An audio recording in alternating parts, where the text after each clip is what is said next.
Ahora, algo que debería preocuparnos mucho es la posibilidad de que el proteccionismo en el mundo suba. De hecho, el comercio mundial se ha reducido, ¿no? Y no sé si está empezando a recuperarse, le pregunto si se está empezando a recuperar el comercio, el volumen del comercio internacional, y si las presiones proteccionistas, si hay el riesgo de que se levanten muchas barreras proteccionistas y que termine implosionando digamos, el comercio internacional. Yeah.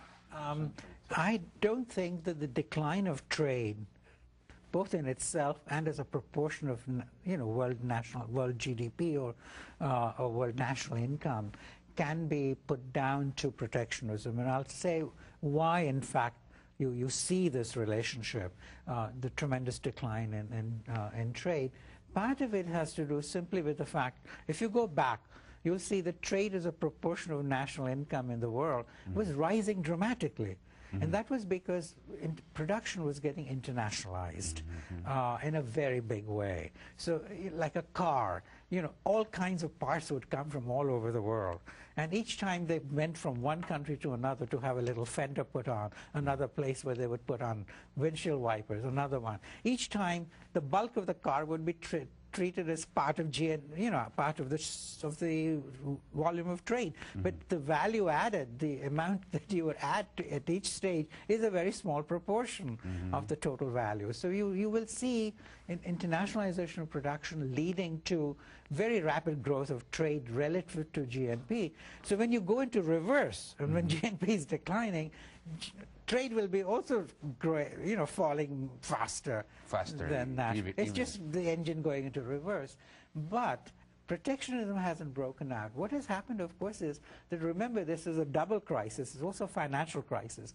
And firms which are in international trade need working capital to finance the trade. So if they can't raise working capital because the banks are not functioning, then trade will have a huge hit.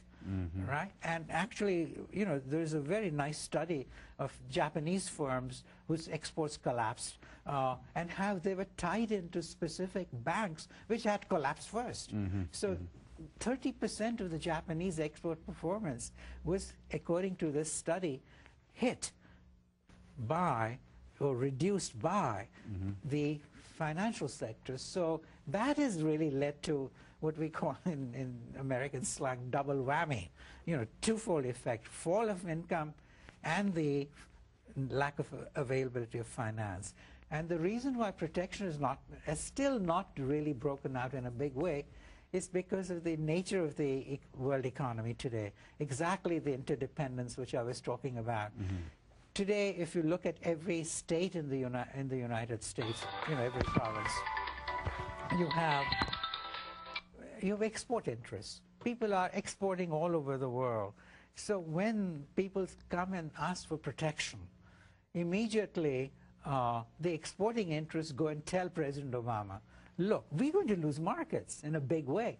So when Buy America provision was being undertaken, General Electric, Boeing, Caterpillar, all big firms with big interests around the world rushed to Washington and told President Obama, how can you be so foolish? It'll hurt, we may gain a few jobs, but we'll lose thousands of jobs. And therefore, stop it.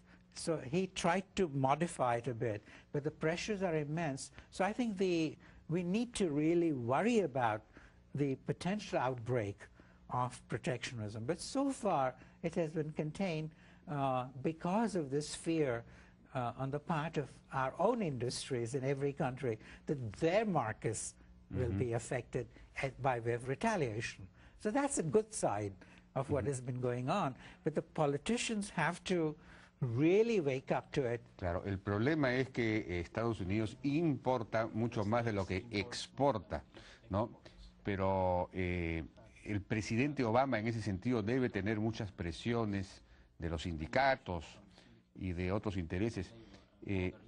Usted ha dicho que él no está jugando el papel que podría jugar en contra del proteccionismo, ¿no? Él podría ser un líder antiproteccionista para levantar la economía mundial, pero no lo está haciendo, ¿no? Usted lo ha criticado. ¿Por qué? You see, when the Americans are running a deficit, as you said, imports exceed exports. That has to do with the macroeconomic situation we were discussing. If you spend too much, it will spill over into the balance of payments. And it has nothing to do with China as such, for example, because China could sink into the ocean. But if we are spending in America more than what we produce, it is bound to spill over into deficit with Japan, India, maybe Peru, if you're lucky, and so on. So the fault lies, as Shakespeare said, in our own selves, you know, in our own. So I think that part needs to be taken out of the equation. But on the other hand, you're absolutely right that the unions are so fearful of international trade, and particularly with countries like Peru, not just the big ones like India and China, but you remember how much difficulty your country had negotiating an FTA, and many others are still waiting in the wings, you see, because of the labor opposition.